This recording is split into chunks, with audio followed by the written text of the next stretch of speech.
Welcome back to our channel Nithya's world. So సమ్మర్లో అందరూ ప్రతి ఒక్కళ్ళ ఇంట్లో చేసే పని ఏంటండి, ఆవకాయ పచ్చడి పట్టుకోవడం. పచ్చడి అనగానే గుర్తొచ్చేది ఆవకాయ పచ్చడి. సో ఈ సమ్మర్లో మేము కూడా చాలా టేస్టీగా ఆవకాయ పచ్చడి అయితే పట్టేసాము. ఎలా చేసామో మీకు చూపించేస్తాను, ఒక లుక్ వేసేయండి. సో ముందుగా ఇక్కడైతే మంచిగా మామిడికాయలు తీసుకొని చక్కగా వాటర్తోని కడిగి తుడిచి కాసేపు ఆరబెట్టుకొని తీసుకెళ్ళి ముక్కలు కొట్టించుకొస్తున్నారు అనమాట. ఇక్కడ చక్కగా పీసెస్ కొట్టేస్తున్నారు బయట వీళ్ళు.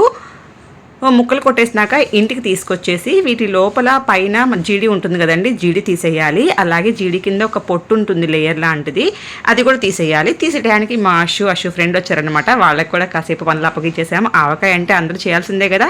సో అషు నేను కూడా తీస్తానని చెప్పి కూర్చున్నాడు. సో ఇక్కడ దీనిపైన ఉన్న లేయర్ మొత్తం తీసి క్లీన్గా తుడిచేసుకొని పక్కన పెట్టుకోవాలి. వీటిని కొలుచుకోవాలన్నమాట. ఈ కేజీ డబ్బా అండి, ఈ డబ్బాతోటి 3 డబ్బాలు అయినాయి అనమాట. ఆవకాయ ముక్కలు పైన కొంచెం ఉన్నాయన్నమాట. సో మనం కొలత కరెక్ట్గా తీసుకోవాలి ఏ పచ్చళ్ళకైనా కానీ. సో 3 డబ్బాల ఆవకాయ ముక్కలు ఉన్నాయి ఇక్కడ. సో దీంట్లో కొంచెం పసుపు వేసుకోవాలి, లైట్గా కొంచెం పసుపు చల్లుకోవాలి. తర్వాత దీంట్లో చిన్నులపాయలండి, ఒక 6-7 పెద్ద చిన్నులపాయలు తీసుకొని పొట్టేం తీయక్కర్లేదు, ఇలా మిక్సీ పెట్టుకోవాలి. మిక్సీ వేసుకొని దీంట్లో యాడ్ చేసుకోవాలన్నమాట. అలాగే తర్వాత ఇప్పుడు దీంట్లో ఆయిల్ వేసుకోవాలి. నేనైతే పల్లి ఆయిల్ వాడానండి. ఈ ఆయిల్ వెల్లుల్లిపాయ పేస్ట్ పసుపు కూడా మొత్తం ముక్కలకి పట్టేలాగా బాగా మిక్స్ చేసుకోవాలి. ఆయిల్లో ముక్కలు బాగా తడవాలండి, అప్పుడే పచ్చడి బాగుంటుంది. సో బాగా వీటిని మిక్స్ చేసుకోవాలి. తర్వాత మనం దీనికి ఇలా ఆవాల్ని ఫ్రై చేసుకొని పౌడర్ చేసుకొని పక్కన పెట్టుకోవాలి. అలాగే ఉప్పు, కళ్ళుప్పుని కూడా మనము మిక్సీ వేసుకొని పౌడర్ చేసుకోవాలన్నమాట. పౌడర్ చేసుకొని పక్కకు పెట్టుకోవాలి. అలాగే మెంతులు కూడా మనము డ్రై రోస్ట్ చేసుకొని మిక్సీ వేసుకొని పొడి చేసుకొని ఫైన్గా పక్కన పెట్టుకోవాలి. ఇవన్నీ మనం ముందే ప్రిపేర్ చేసుకోవాల్సిన పనులు. అలాగే వెల్లుల్లిపాయలు కూడా ఒక 1/4 కేజీ వెల్లుల్లిపాయల దాకా తీసుకొని పైన పొట్టు ఒలిచేసి పక్కన పెట్టుకోవాలి. ఇప్పుడు కొలత తీసుకోవాలండి. సో ఉప్పు వచ్చేసి మనకి ఒక డబ్బా మామిడికాయలకి 1.5 ఉప్పు పడుతుంది అనమాట. ఉప్పు, కారం, ఆవపిండి ఈక్వల్గా తీసుకోవాలి. సో ఇక్కడ మనం 3 డబ్బాలు తీసుకున్నాం కాబట్టి 3 గిద్దెల ఉప్పు అండ్ హాఫ్ 3 హాఫ్స్ అంటే గిద్దెన్నర అంటే 4.5 గిద్దెల ఉప్పు తీసుకోవాలి. అలాగే 4.5 గిద్దెల ఆవపిండి కూడా తీసుకోవాలి. ఇవి ఈక్వల్ క్వాలిటీ తీసుకోవాలండి. ఆవపిండి ఇవి సన్న ఆవాలన్నమాట, అవైతేనే టేస్టీగా ఉంటే మనకి వేడి చేయకుండా ఉంటుందన్నమాట. అలాగే మెంతి పిండి తీసుకోవాలి. మెంతి పిండి జస్ట్ ఒక హాఫ్ గిద్దె తీసుకుంటే సరిపోతుంది. కారం కూడా మనకి ఉప్పు కారం ఎలా తీసుకున్నామో అలాగే డబ్బాకి 1.5 కారం తీసుకోవాలి.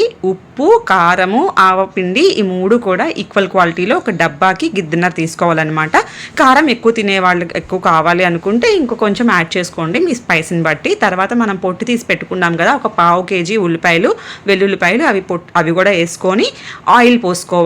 ఆయిల్ కొంచెంగా పోసుకుంటూ ఇవన్నీ కూడా ముక్కలకి పట్టేలాగా బాగా మిక్స్ చేసుకోవాలన్నమాట. మీలో ఎంతమందికి ఆవకాయ అంటే ఇష్టము? ఆవకాయ అంటే ఇష్టం లేని వాళ్ళు ఎవరుంటారు చెప్పండి?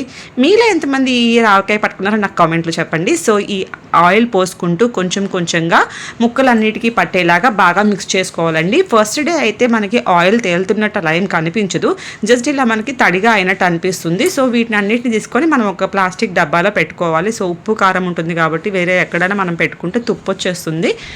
సో మనం ఒక ప్లాస్టిక్ డబ్బాలో అయిపోగానే దీన్ని ఇలా వేసుకొని స్టోర్ చేసుకున్న తర్వాత నెక్స్ట్ డే తర్వాత ఒక 1 వీక్ తర్వాత మనం కలుపుకోవాలన్నమాట.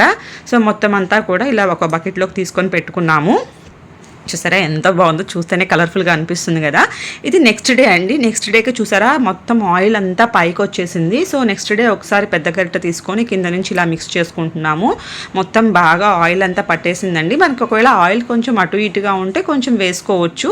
ఇక్కడైతే ఆయిల్ ఫుల్గానే అనిపించింది. సో మేమైతే జస్ట్ కలుపుకొని మళ్ళీ మూత పెట్టేసుకున్నాము. ఇది 5th డే కానీ లేకపోతే ఒక 1 వీక్ కానీ మొత్తం అంతా కూడా ఒక బేషన్లో వేసుకొని మనకు ఒకసారి ఉప్పు కారం సరిపోయిందో లేదో చూసుకొని వేసుకోవాలన్నమాట. ఇది వచ్చేసి 5th day or 6th day అనమాట. దీన్ని ఒక బేషన్లోకి వేసేసుకున్నాము. మొత్తం అంతా బాగా మిక్స్ చేసుకోవాలి. ఈ టైంలోనే మనం ఉప్పు, కారం, ఆయిల్ చూసుకోవాలి. ఏది కరెక్ట్గా లేకపోయినా కూడా పచ్చడి పాడైపోతుందండి. మనకి ముఖ్యంగా ఉప్పు కరెక్ట్గా సరిపోవాలి. సో అయిపోయినాక దాన్ని మనం తీసేసుకున్నాము. తీసుకున్న తర్వాత మనం ఎవరైనా ఏం చేస్తామండి, ఆ బేషన్ అలా ఖాళీగా పోనిస్తామా చెప్పండి? వేడివేడిగా అన్నం వేసుకొని తింటే ఎంత బాగుంటుందో కదా. సో మా అత్తయ్య గారు అయితే అన్నం కలిపేసి పెట్టేశారు నాకు. ఆవకాయ పచ్చడి అయితే అదిరిపోయిందండి. సూపర్ అంటే సూపర్ టేస్టీగా ఉంది. మీరు కూడా తప్పకుండా ట్రై చేయండి. Thank you so much for watching.